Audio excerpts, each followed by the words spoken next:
Luc le lièvre est capturé à la suite d'un piège tendu par Bouki l'hyène, lassé d'être sans cesse ridiculisé par son vieil ennemi. Furieux, Bouki rassemble toute sa famille afin de juger Luc publiquement. Enfermé et privé de liberté, Luc ne panique pas. Calme et attentif, il observe son environnement, écoute chaque parole et réfléchit déjà à un moyen de se sortir de cette situation. Bouki l'hyène déclare devant tous que Luc est son principal ennemi. Son fils aîné prend la parole et accuse Luc d'être responsable de la capture de Bouki à Dumbelan. Bouki ajoute alors la rage dans la voix que Luc est aussi responsable. Des larges brûlures sur ses fesses, de la bastonnade reçue chez les aveugles, de l'avoir obligé à vendre sa propre tente contre un âne du mille et un bœuf, d'avoir ensuite volé l'âne le mille et dévoré le bœuf sous ses yeux.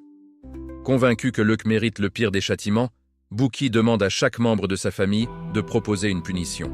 Œil pour œil, dent pour dent, répètent-ils tous, réfléchissant longuement à la manière la plus cruelle de faire payer Luc le lièvre. Humilié par ses innombrables défaites, Bouki décide que cette fois, Luc ne lui échappera pas. Il prépare une vengeance plus cruelle et plus réfléchie que toutes les précédentes. Il hésite. S'il le bat, Luc pourrait s'évanouir et ne rien sentir. S'il le brûle, il ne pourra ni le battre ni le pendre. S'il le pend, il ne pourra ni le brûler ni le battre. Bouki passe toute une journée et toute une nuit à réfléchir au châtiment parfait. Pendant la nuit, Salir le grillon rend visite à Luc dans sa prison. Il lui révèle les hésitations de Bouki et le conseille avec sagesse. « Souviens-toi, Luc. Demain, Bouki te posera des questions. Si tu réponds oui, il pensera non.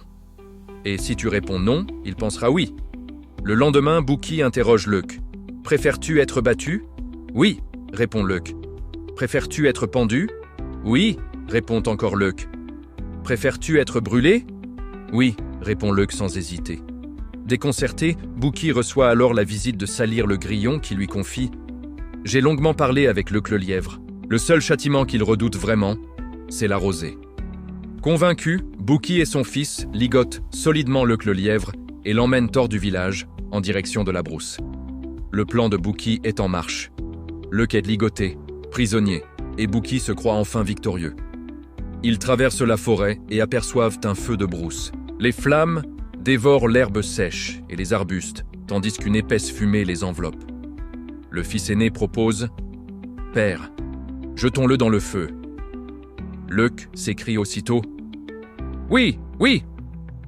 Mais Bouki refuse. « Non, ce n'est pas ce qu'il faut. » Ils poursuivent leur chemin. Plus loin, de gigantesques arbres apparaissent. Le fils dit « Pendons-le ici. » Bouki répond « Non, les lièvres sont habiles, ils pourraient disparaître. » Ils avancent encore et arrivent à la lisière de la forêt où s'étend une vaste prairie. L'herbe est humide, couverte de rosée. Soudain, Luc se met à hurler et à se débattre. « Ne me jetez pas dans la rosée! Ne me faites pas subir une mort aussi horrible !» Surpris, le fils demande à son père pourquoi Luc crie ainsi. Bouki répond « Luc a peur de la rosée. Salir le grillon m'a dit que seule la rosée peut lui donner une maladie incurable. » Bouki détache alors Luc, l'attrape fermement par les oreilles et le jette au milieu de la prairie humide. À peine au sol, Luc se relève aussitôt, secoue la rosée de son pelage, fait balancer ses grandes oreilles en signe d'adieu et crie « Merci Bouki !» et à la prochaine. Une fois encore, Luc le lièvre s'échappe grâce à sa ruse. Bouki, aveuglé par la haine, échoue à nouveau et reste seul, humilié. La ruse sans sagesse mène toujours à l'échec.